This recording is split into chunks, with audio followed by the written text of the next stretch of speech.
बच्चों, कैसे हो आप सब। आशा करती हूँ आप सब बहुत अच्छे होंगे।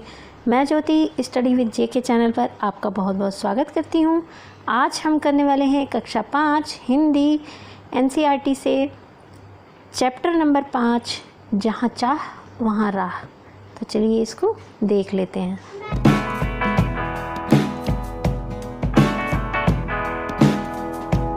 सबसे पहले हम मिलाते हैं आपको ईला से। आप ये जिसकी पिक्चर देख रहे हैं इनका नाम है ईला। आप देख पा रहे होंगे कि ये इनके जो हाथ हैं वो अपने हाथों से, जो उनके हाथ हैं वो टेढ़े मेढ़े हैं, तो उससे वो कोई वर्क नहीं कर पा रही हैं, कोई काम नहीं कर पा रही हैं। आप देखिए ये अपने पैरों से जो है ये कढ़ाई का काम कर रही हैं कपड़ों पर। तो चलिए अब इस चैप्टर में पढ़ेंगे कि इस चैप्टर में इनके बारे में और क्या क्या बताया गया है। मलमली धोती का बादामी रंग खिल उठा था। किनारों पर कसूती के टांकों से पिरोई हुई बेल थी। पल्लू पर भरवा टांके अपना कमाल दिखा रहे थे। सुनहरे रुपहले बेल बूटों से जान आ गई थी मलमल में। इन बेल बूटों को सजाया था ईला सचानी ने। ईला की हिम्मत की अनूठी मिसाल हैं ये कढ़ाई के नमूने। तो यहाँ पर जो ये ईला हैं इन्होंने जो है पैरों से, आपको मैंने पिक्चर में दिखाया, तस्वीर में दिखाया कि ये जो है अपने पैरों से इतनी सुंदर कढ़ाई करती हैं जिसका जिक्र आप इसमें और पढ़ेंगे कि वो क्या क्या कैसे कैसे डिज़ाइंस बनाती हैं।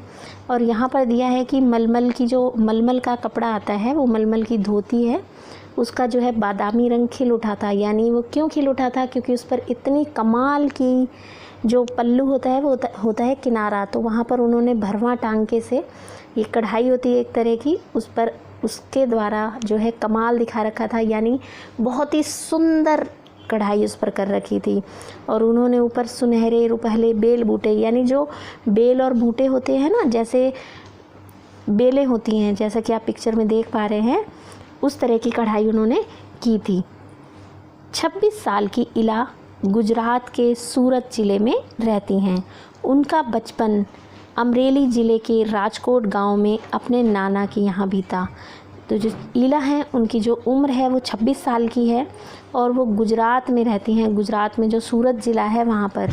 और उनका जो बचपन है वो अमरोली ज़िले के राजकोट गांव में अपने नाना के यहाँ बीता। यानी उनके नाना जी जो हैं वो राजकोट गांव में रहते हैं और जो अमरेली ज़िले में पड़ता है। सांझ होते ही यानी शाम होते ही मोहल्ले के बच्चे घरों से बाहर आ जाते। कुछ मिट्टी में आड़ी तिरछी लकीरें खींचते, कुछ कनेर के पत्तों से पिट-पिटी बजाते, कुछ गिट्टे खेलते, कुछ इधर उधर से टूटे फूटे घड़ों के ठीकरे बटोर कर पिट्ठू खेलते। पिट्ठू आप खेल जानते होंगे, जिसमें जो डीकरे होते हैं घड़े के, उनको इकट्ठा करके ऊपर से फिर बॉल मारी जाती है और फिर उसको कलेक्ट किया जाता है और सारे बच्चे दौड़ते हैं। तो ये गेम होता है पिट्ठू का। जब इन खेलों से मन भर जाता तो पेड़ की डालियों पर झूला डालकर ऊंची ऊंची पेंगे लेते और ऊंचे स्वर में एक साथ गाते। ऊंची ऊंची पेंगे लेने का मतलब होता है बहुत ऊंचाई तक झूला देना। तो फिर उसके बाद वो ऊंचे स्वर में एक साथ गाते, ये गाना गाते। कच्चे नीम की निबोरी सावन जल्दी अयो रे। कच्चे नीम की निबोरी सावन जल्दी अयो रे। ईला गाने में तो उनका साथ देती पर उनके साथ पेंगे लेने नहीं जाती। यानी गाना तो उनके साथ बोलती थी लेकिन वो उनके साथ झूले लेने नहीं जाती थी।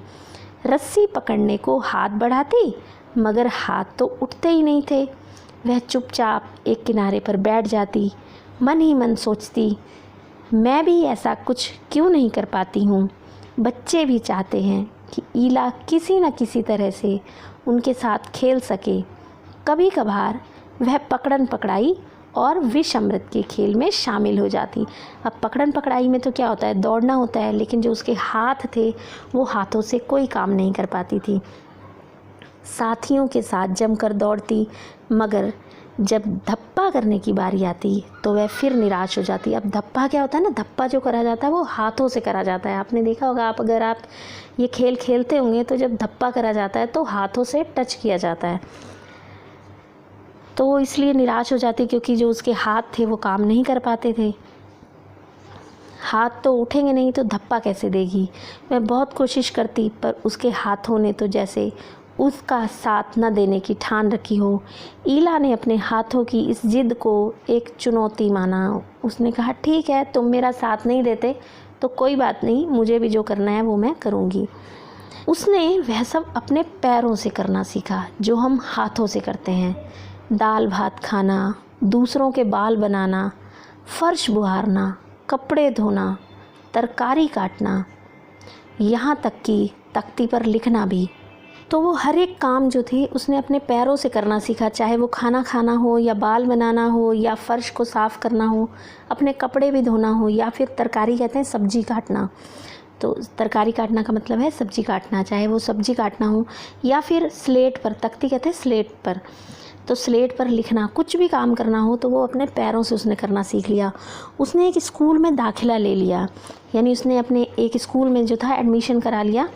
दाखिला मिलने में उसे परेशानी हुई, कहीं तो उसकी सुरक्षा को लेकर चिंता थी कि कहीं उसको धक्का ना लग जाए, है ना, तो कहीं उसके काम करने की गति को लेकर, क्योंकि वो हाथों से जितनी स्पीड से काम कर पाती थी उतना पैरों से तो, जितना कोई भी जो है अपने हाथों से काम कर सकता है तेज़ी से, उतना पैरों से तो नहीं कर सकता। तो इसलिए जो कहीं ना कहीं उसके काम करने की जो स्पीड थी वो कम थी।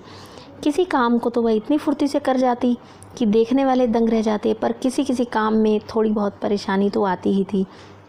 वह परेशानियों के आगे घुटने टेकने वाली नहीं थी, यानी वो परेशानियों के आगे जो थी हिम्मत नहीं हारती थी। उसने 10वीं कक्षा तक पढ़ाई की, वह 10वीं की परीक्षा पास नहीं कर पाई। ईला को यह मालूम नहीं था कि परीक्षा के लिए उसे अतिरिक्त समय मिल सकता है, उसे ऐसे व्यक्ति की सुविधा भी मिल सकती है जो परीक्षा में उसके लिए लिखने का काम कर सके। अगर यह जानकारी ईला को समय रहते मिल जाती तो कितना अच्छा रहता। उसे इस बात का दुख है, पर यहाँ आकर सब कुछ ख़त्म तो नहीं हो जाता ना।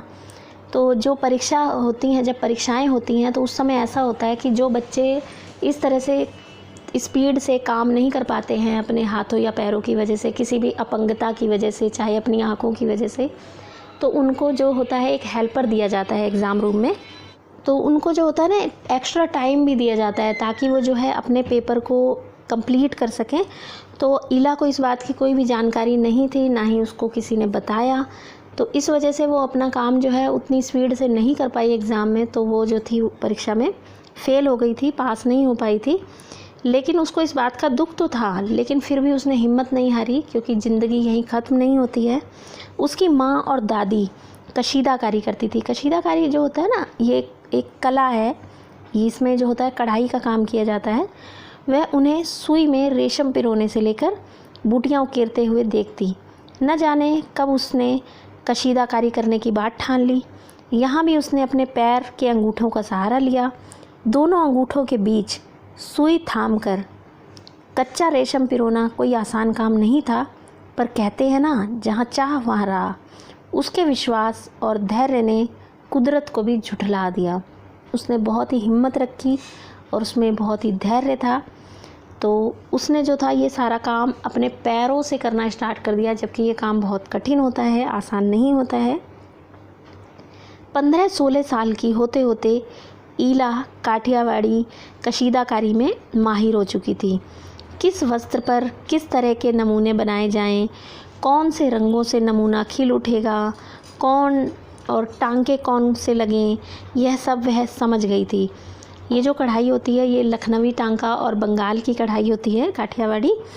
तो इस तरह से उसने ये सीख लिया था कि किस तरह से वो नमूना बनाएगी। उसने ये बहुत ही जल्दी सीख लिया था, सिर्फ अपनी मम्मी को देखते हुए। एक समय ऐसा भी आया कि अब उसके द्वारा काढ़े गए परिधानों की प्रदर्शनी लगी।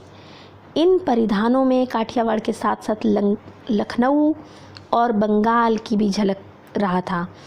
इन परिधानों कहते हैं कपड़ों में। तो जब उसने जो कढ़ाई करी थी उसकी एक प्रदर्शनी लगाई गई और वहाँ पर बहुत से लोग आए होंगे देखने के लिए। और इसमें जो था लखनऊ का और बंगाल भी झलक रहा था, क्योंकि उसकी भी कढ़ाई के टांके उसमें किए गए थे। ईला ने काठियावाड़ी टांकों के साथ साथ कई टांकों के इस्तेमाल किए थे। पत्तियों को चिकनकारी से सजाया था, डंडियों को कांथा से उभारा था, पशु पक्षियों की ज्यामितीय आकृतियों को कसूती और जंजीर से उठा रखा था। पारंपरिक डिज़ाइनों में यह नवीनता सभी को बहुत भाई। जो पहले से चले आ रहे थे डिज़ाइन उसमें उसने कुछ नया किया तो वो सबको बहुत अच्छा लगा। ईला के पाँव अब रुकते नहीं हैं, आँखों में चमक, होठों पर मुस्कान और अनूठा विश्वास लिए वह सुनहरी रुपहली बूटियाँ उकेरते थकती नहीं हैं। तो उसके चेहरे पर हमेशा मुस्कान रहती है, वो इसको बोझ समझकर नहीं करती। उसने अपनी कला का प्रदर्शन किया है और वो कभी भी इस काम को करते हुए थकती नहीं है।